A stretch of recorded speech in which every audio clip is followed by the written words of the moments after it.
अस्सलाम वालेकुम व्यूअर्स, मैं हूं मोहम्मद आज़म गिल और आप देख रहे हैं मेरा यूट्यूब चैनल। इस वक्त हम मौजूद तो अदालत उज़्मा के बाहर हैं, लेकिन आज हम जो बात है वो अदालत उज़्मा में ज़ेर समात किसी मुकदमे के हवाले से नहीं करेंगे, बल्कि हम बात करेंगे एक सियासी इशू पे। इस वक्त जो है पीटीएम के जो जलसे हैं वो तहरीक जो है वो जारी और सारी है। कल जो है वो मर्दान में पीटीएम का एक बड़ा जलसा हुआ, लेकिन पाकिस्तान पीपल्स पार्टी की किसी भी बड़ी शख्सियत ने जो है वो इसमें शिरकत नहीं की। क्या पीटीएम का जो एक प्रेशर था वो ख़त्म होने जा रहा है? क्या पीटीएम जो है वो अपनी गर्ज़ व गायत जो है वो ख़त्म करने जा रही है? इस हवाले से हम बात करेंगे। हमारे साथ मौजूद हैं इमरान वसीम साहब, जो कि एक सीनियर सहाफ़ी हैं। इमरान वसीम साहब, बताइएगा, पीटीएम का जो प्रेशर था एक बहुत ज़्यादा हाइप उठी हुई थी, लेकिन कल का मर्दान का जो जलसा था जिसमें पाकिस्तान पीपल्स पार्टी की किसी बड़ी नामवर शख्सियत ने जो है वो शिरकत नहीं की, ना उनमें से किसी का खिताब हुआ, तो क्या आप समझ रहे हैं कि पीटीएम अब जो है वो अपनी अहमियत जो है वो खोने जा रही है? बहुत बहुत शुक्रिया आज़म गिल साहब। पहले तो आपको मुबारक हो, आपका यूट्यूब चैनल। मेरी दुआ होगी कि हमारे इस इंटरव्यू के तवसत जो है आपका ये यूट्यूब चैनल जो है वो आगे चले, कामयाबी की मनाज़िल तय करे और जो आपके ख्वाहिशात हैं, जो मकासद हैं इस यूट्यूब चैनल को लेकर, वो तमाम पूरे हों। अब आपके सवाल की तरफ आते हैं, जो आपने सवाल किया। बेसिकली आपका सवाल ये है कि चल क्या रहा है। जब ये पीटीएम बनी थी, 20 सितंबर को एपीसी बुलाई गई थी, उसके बाद तो एक हाई बनी, हुकूमत पे प्रेशर हमने देखा। हमने पीटीएम के अंदर भी देखा कि जिस तरह से तकरीर की जा रही थी, ख़ास तौर पर नवाज शरीफ ने जिस तरह से एक गर्मा गर्म किस्म के खिताब किए, उसमें मुख्तलिफ कौमी और सलामती इदारों के नाम लिए गए, तो एक प्रेशर था, एक चीज़ नज़र आ रही थी कि शायद कुछ होगा। लेकिन जैसे जैसे ये आगे तहरीक चली है, जलसे किए हैं, 5 जलसे कर लिए, और उसके बाद अब लगता है कि तहरीक किसी जगह पर जाकर स्टक हो गई। और उससे अब जो चीज़ देखने में आ रही है कि शायद ये जो वक्फा जो इतना तवील इसको किया गया, या तो ये करते ना कि आप जैसे 20 सितंबर को लेकर आएँ और फौरी तौर पर आप लॉन्ग मार्च भी कर लेते, यहाँ इस्लामाबाद भी आ जाते, इस्तीफे भी दे देते, तो शायद उसका इम्पैक्ट जो है वो कायम रहता। लेकिन इन्होंने खुद लंबा किया, और लंबा करने की वजह से अब आप देख रहे हैं कि आहिस्ता आहिस्ता पीटीएम के अंदर जो रिजर्वेशन का इजहार जो सहाफ़ी कर रहे थे, जो दानिशवर कर रहे थे, वो चीज़ें अब आहिस्ता आहिस्ता सामने आ रही हैं। आप पाकिस्तान पीपल्स पार्टी के हवाले से देख लें,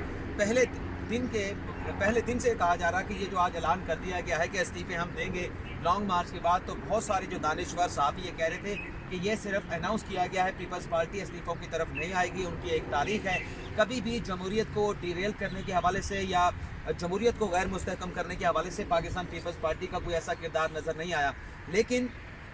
पीटीएम के प्लेटफॉर्म से यही कहा जाता रहा कि हम मुतहद हैं, हम एक दूसरे के साथ चलेंगे, एक दूसरे के हम बाजू बने हुए हैं। इस्तीफ़ों की अगर बात की है तो इस्तीफ़े दिए भी जाएंगे। अब आपके सामने ये सारी चीज़ें आहिस्ता आहिस्ता खुल के जो वो सामने आ रही हैं। पीपल्स पार्टी कहती है कि ज़िमनी इलेक्शन भी होना चाहिए, हम सेनेट के इलेक्शन में भी शिरकत करना चाहते हैं, ना सिर्फ सेनेट के इलेक्शन में शिरकत करना चाहते हैं, बल्कि उसके साथ साथ अब पीपल्स पार्टी की जानिब ये भी कह दिया गया कि धरना अगर देने का फैसला करती है पीडीएम, नून लीग या जमीयत इस्लाम के सरबराह मौलाना फजल रहमान, तो धरने के हवाले से भी हम सोचेंगे कि आया कि धरना देना है नहीं देना, क्योंकि 20 सितंबर का जो अलामिया डिक्लेरेशन जारी किया गया था उसमें धरने की बात नहीं थी, उसमें सिर्फ लॉन्ग मार्च की बात थी। और कल कमर जमा कायरा भी जो है वो 2 दिन पहले इस बात का जिक्र कर चुके हैं कि हम पहले जो धरने हुए, जो इमरान खान का धरना था या ताहिरुल कादरी का जो इसी डी चौक पे धरने थे, उनकी वो मजम्मत कर चुके हैं, उसकी मुखालफत कर चुके हैं। तो वो अब धरनों की किस तरह से जो हमारे, तो इससे भी इसका वाज़ेह एक इशारा मिल रहा है कि वो धरने की पोजीशन में पाकिस्तान पीपल्स पार्टी नहीं है। इशारा तो जो मिल रहा है वो ये मिल रहा है कि जो जरदारी साहब ने एक बयान दिया था, पहली मरतबा शायद उन्होंने नवाज शरीफ के ऊपर एतबार किया था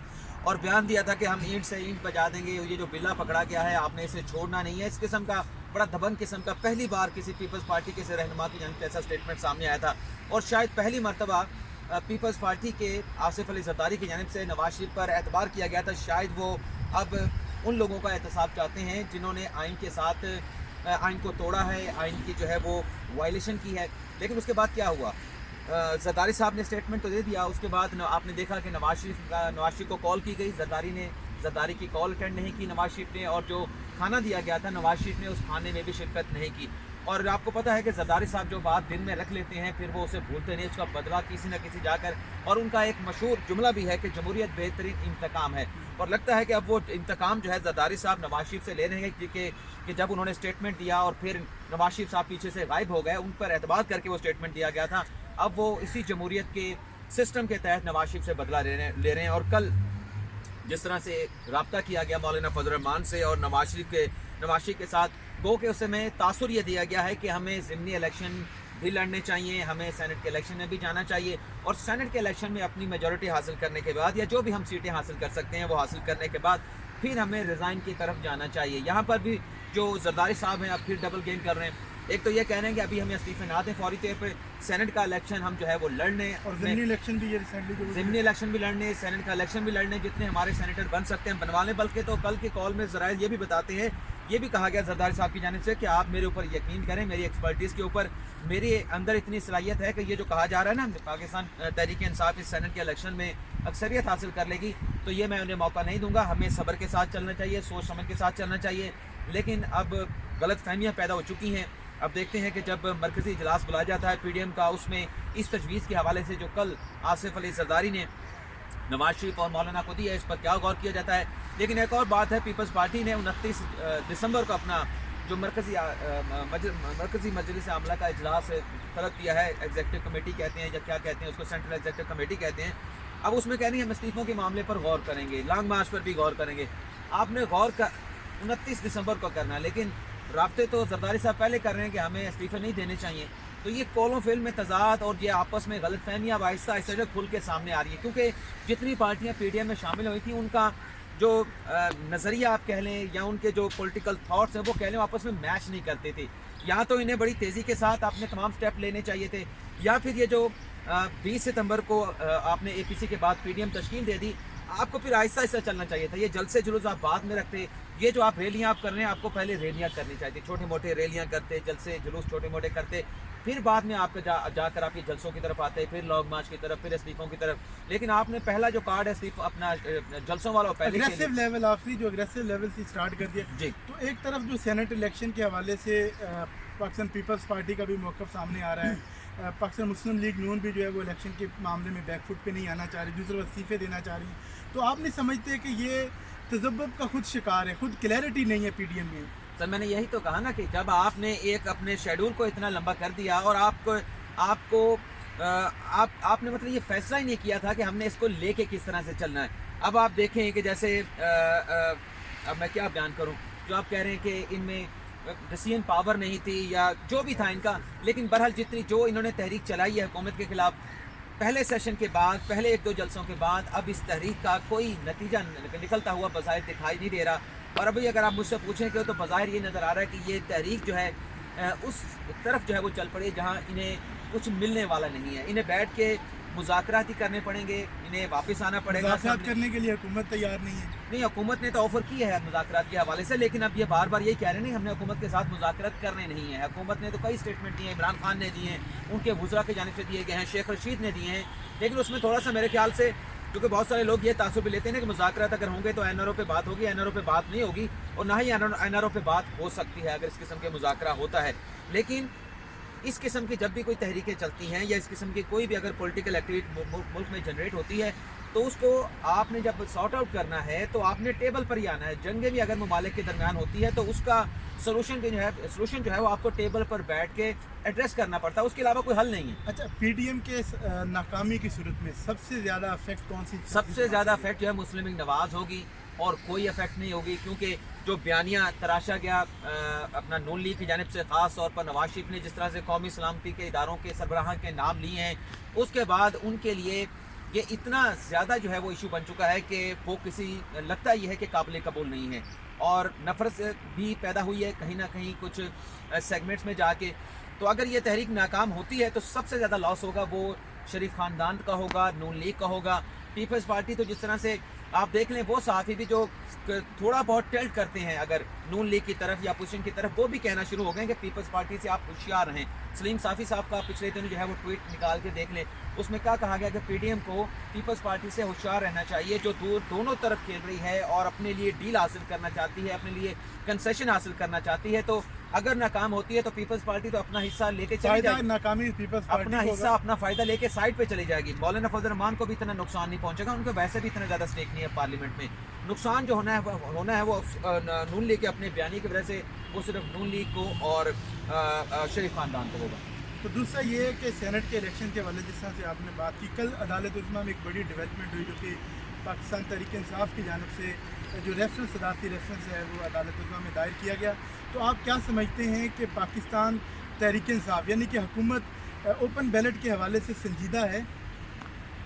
देखिए जी, गैर संजीदगी कैसी नज़र आती है जब वो सुप्रीम कोर्ट में एक रेफरेंस लेकर आ गए हैं। या तो होता ना कि अनाउंसमेंट कर दी जाती है, जिस तरह से अयाज सादिक के हवाले से की गई कि हम अयाज सादिक के खिलाफ एक्शन लेंगे, जो उन्होंने कौमी असम्बली में स्टेटमेंट दिया, उसके बाद हमें कोई भी उनका एक्शन नज़र नहीं आता। क्या अयाज सादिक के खिलाफ क्या एक्शन लिया आप बता दें। हुकूमत ने उस स्टेटमेंट के बाद, सही था गलत था वो एक अलग सब्जेक्ट है, लेकिन हुकूमत ने अनाउंसमेंट की, वज़रा की जानिब से कहा गया अयाज सादिक के खिलाफ कोई एक्शन हमें नज़र नहीं आता, तो वो गैर संजीदगी नज़र आती है। लेकिन यहाँ पर जब अनाउंसमेंट की गई है, काबीना से बाकायदा अप्रूवल ली गई है, अप्रूवल लेने के बाद रेफरेंस दायर कर दिया गया है और अब कोशिश की जा रही है कि उस रेफरेंस को जल्द समाअत के लिए लगाया जाए। और आप देखेंगे आजम गिल साहब, जैसे कि अभी विंटर वोकेशन चल रही है, विंटर वोकेशन के फौरी बाद यहाँ पर सुप्रीम कोर्ट में अभी जो आपको रौनकें नज़र नहीं आ रही, सुप्रीम कोर्ट की रौनकें भी बहाल होंगी, यहाँ पर रेफरेंस की समाअत भी होगी। और इब्तदाई समाअत में लगता यह है कि शायद जो एडवोकेट जनरल हैं सूबों के, उन्हें नोटिस जारी किया जाएगा, कोई अमैकस कुराई अदालती मामून जिसे कहते हैं वो मुकर्रर किया जाएगा। और जो सियासी जमातें नहीं चाहती कि इस मरतबा जो इलेक्शन जो है वो ओपन बैलेट के ज़रिए होना चाहिए, वो कि उनके कॉल ऑफ फेल में इस तरह से तजाद नज़र आता है कि COD में, चार्टर्ड ऑफ डेमोक्रेसी में वो एग्री कर चुकी हैं एक दूसरे के साथ, ये तमाम मुस्लिम की जमातें, कि करप्शन को रोकने के लिए, हॉर्स ट्रेडिंग को रोकने के लिए, फ्रॉड क्रॉसिंग को रोकने के लिए हमें ये तमाम इलेक्शन जो है ओपन बैलेट के ज़रिए कराने चाहिए। इसी तरह से 2016 में स्टैंडिंग कमेटी की भी एक प्रोसीडिंग मौजूद है जिसमें ये एग्री किया गया है कि हमें सेनेट का इलेक्शन, इसमें जो करप्शन की बात की जाती है, हर सेनेट इलेक्शन के बाद इस तरह की आवाज़ें सामने आती हैं, इस किस्म के एलिगेशन सामने आते हैं कि इसमें पैसा चला है, काला धन चलाया गया है, जो अरकान है उनकी खरीदो फरोख्त की गई है, अरकान ने अपना ज़मीर भेजा है। तो इस चीज़ की रोकथाम के लिए 2016 में भी स्टैंडिंग कमेटी में फैसला हुआ था। तो अब सियासी जमातें भी यहाँ पर आएंगी, उनकी कोशिश ये है कि ये इस मरतबा जो है वो ओपन बैलेट के ज़रिए नहीं होना चाहिए, और वो कोशिश कर रही हैं कि मामला उस तरफ जाए कि लेजिस्लेशन हो, इस पर आईनी तरमीम लाई जाए, ताकि हुकूमत हमारे साथ आए, हमारे साथ बैठे, कुछ लेते हो, इसके ऊपर बात हो और फिर इस इशू को सॉर्ट आउट किया जाए। सारे मामले में हुकूमत को ये नहीं चाहिए था कि आईनी तरमीम लाने की बजाय आईनी तरमीम लाती। आजम गिल साहब देखें, हुकूमत ने कोई फैसला नहीं किया, हुकूमत ने कोई फैसला नहीं किया, हुकूमत ने एक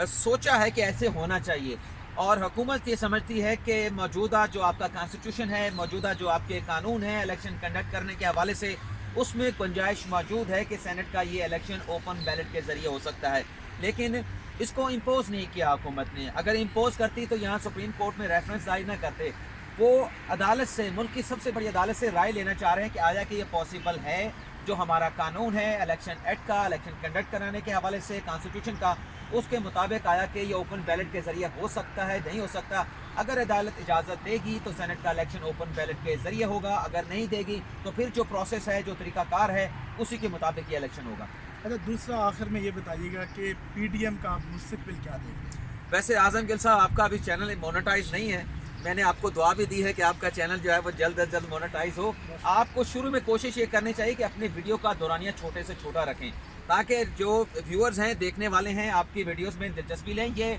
कोई आपको मैं तनकीद नहीं कर रहा, मतलब नाज़रीन के सामने ये बात हो रही है, और आपको चूँकि आप पूछते हैं, स्क्रीन के पीछे पूछते हैं, तो मैं आपको सामने ये कह रहा हूँ कि आपके भाई होने के नाते कि दुरानिया जो है वो 5 से 6 मिनट का ज़्यादा ना रखें। जहाँ तक आपने मुस्तकबिल पूछा कि PDM का मुस्तकबिल क्या नज़र आ रहा है, आपने इससे पहले जितने भी सवाल पूछे हैं उसमें मैंने बता दिया कि बज़ाहिर इस PDM के हवाले से जो मकसद ये लेके चल रही हैं कि हमने इमरान खान का इस्तीफ़ा, नया इलेक्शन कराना है, हुकूमत को घर भेजना है, वो भी पूरा होता दिखाई नहीं दे रहा। और सेनेट के इलेक्शन रोकने के हवाले से कि हमने ये होने नहीं देना, क्योंकि मौलाना साहब कहते हैं कि ये हराम असम्बलियाँ हैं, जाली असम्बलियाँ हैं, कौमी असम्बली हो चाहे सूबाई असम्बलियाँ हो, इससे अगर सेनेट का वोट आप पोल कराएंगे तो जो सेनेट की असम्बली बनेगी वो भी जाली होगी, तो वो भी हराम की असम्बली होगी। तो बज़ाहिर ये मकसद भी होता हुआ पूरा दिखाई नहीं दे रहा। बहुत शुक्रिया। इमरान वसीम हमारे साथ मौजूद थे, जो कि सीनियर सहाफ़ी हैं। उनका आपने तजिया सुना, और उनकी एक अहम बात जो आपने सुनी कि बहुत जल्द ये मौसम सरमा की छुट्टियां जो कि 4 जनवरी से जो 3 जनवरी ख़त्म हो जाएंगी, और 4 जनवरी को बाकायदा जो है वो अदालतें अपना काम मामूल के मुताबिक शुरू कर देंगी। तो अदालत उज़्मा के अंदर भी जो है वो बड़ी गहमा गहमी जो है वो होगी, क्योंकि जो हुकूमत की जानिब से रेफरेंस दायर किया गया था उसके मामले के हवाले से भी जो समाअत है वो भी जो है वो मुतवक्के है। तो तमाम व्यूअर्स का बहुत शुक्रिया। मेरा चैनल जो है वो सब्सक्राइब कीजिएगा, अपनी राय का भी इजहार कीजिएगा। बहुत शुक्रिया।